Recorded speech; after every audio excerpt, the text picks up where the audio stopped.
Hello guys, welcome to my vlog. Sundo time sa aking bunsong makulit. Akala ko siya na yan eh, wala akong dalang salamin, hindi ko siya makita. Nandun pa pala siya sa room. Naiwan.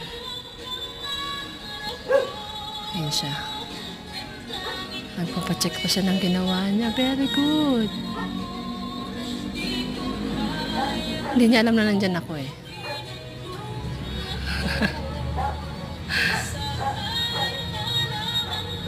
Cute.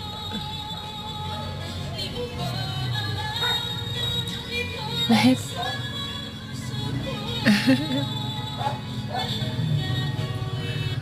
Ayun na. Oh, nagulat pa siya.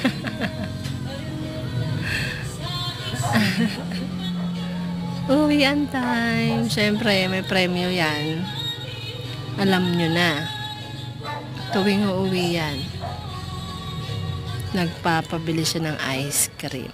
Naku, nahiya po. Oh, alam nyo nagbibideo ka eh. Ayan na.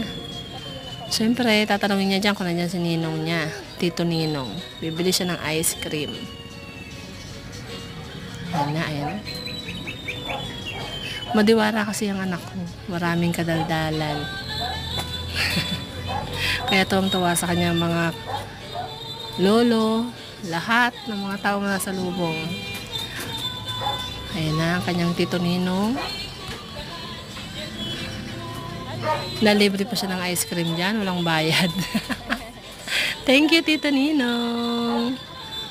Bait talaga ng bata na yan, oh. Uwian na.